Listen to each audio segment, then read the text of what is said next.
I thought both sides went back and forth with each other, which is good. Good thing to see. I think we've had 9 really good days. The guys have worked extremely hard. They need a little rest right now. But, I thought it was good. A year ago at this time, there were a lot of questions about the running game and the offense in general off the first scrimmage, if you remember. How much different was this? To see some runs being broken, some big plays being made, passing game? Well, I think it was much different. A lot of good things, a lot of good, we've talked about our receivers. They came up big today. So the flip side to that is we need to play better at the defensive back position. There are a lot of one-on-ones that we didn't come up with. But then at times, they did some really good things too. Get some takeaways, and so that's what I mean when I say it's a back and forth deal. Game of scrimmage, defense, jumping out, and then the offense coming back, and that's the way it should be. Back and forth, back and forth. That's what that's the way you want to see it. Greg, can you talk about the way Williams ran and the way Savon ran today? I thought they both ran well. They both danced a little too much, which is expected. They want to hit a home run. We just got to get them to both be a little more decisive. But I thought they both were productive. When you look at what their body of work, they both were productive, which is important. And the thing that I talked to you guys about the other day, they made some people miss, and they broke some tackles. They were patient enough to let people roll over the play and cut back, and then they were, they had some opportunities where there was one-on-one, they broke the tackle. So those are the things that great backs do. And I'm not ready to ordain either one of them great backs, but they did a good job today. Injury-wise, how is Kasim and Justin? I hope okay. It's hard for me to tell. I think Justin was cramping. Kasim got hit in the chest, so I don't know what it is. Does Huggins seem like the kind of back who thrives on carries the more you give him? Because you gave him a lot today. I mean, we added up the numbers. It was a lot. What do you have, 20 carries? Maybe 26. 26. And then you shut him out. Well, Rutgers had a few fewer, right? Yeah. 21.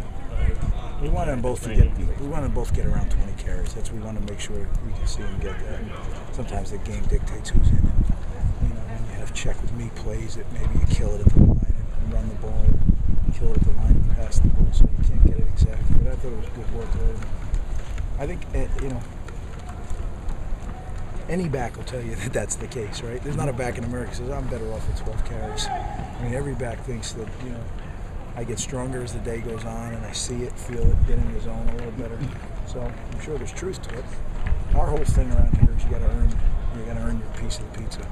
I mean, there's only so many ways you can slice that pie. You earn it, and that's why it gets game planned that way.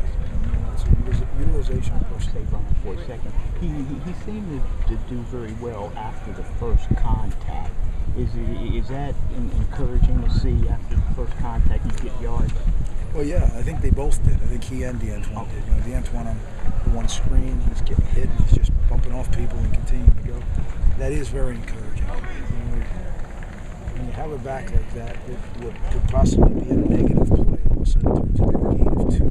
Now, to the regular fan or the people watching the game, it's a 2-yard gain. They don't get excited. To a coach, instead of being 2nd and 13, you're 2nd and 8. Two different worlds. Greg, was Coleman okay at the end?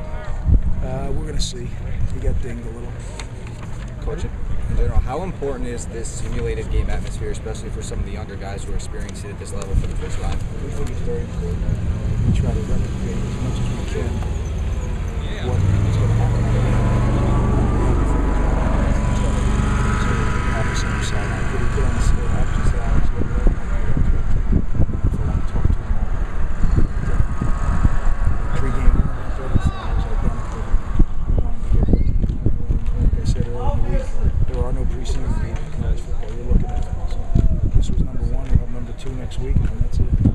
Quick assessment of Dover.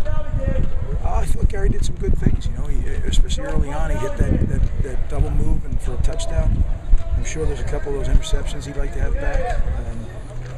But I think for a first outing, really was very pleased.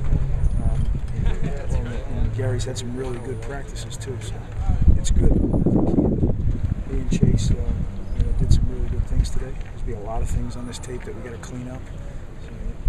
It is encouraging. What about the offensive line? What were your overall thoughts on that? Hard to tell, as it always is after the scrimmage. again, when you're not hitting the quarterback, it's awfully hard to tell. There's people close to him, right? Is it a sack? Isn't it a sack? Would the ball have gotten off? You know, like any of us, if you know you're not going to get hit, you tend to stand in there a little better. So, but that's the risk you take. I'd rather have that risk than hitting them and getting them hurt. So, but so it's hard to tell on protection. We ran the ball more effectively. So. Greg, what did you see of your defensive line today? I know it's tough to see on the Well, I field. think it's very hard to see. I can tell you though, having coached this defense for a lot of years, when balls come spilling out, you usually know who the culprit is, unless something weird happened. So we missed a few things today on the front. As crazy as it seems, your eye discipline as a defensive line is critical. And if you take your eyes off what you're supposed to be looking at, you start looking to make a play. Usually they make a play. So we did that a little bit, but at other times we really performed well. So it's going to be a great tape for both offense and defense and the kicking game. I mean, down here, if that was a game, we lose the game down here. We can't have that on the punt. But I'm sure they'll both be more comfortable there when we do it next week. So good tape, good video. Time for 2 more questions. Defensively, did anybody catch your eye initially?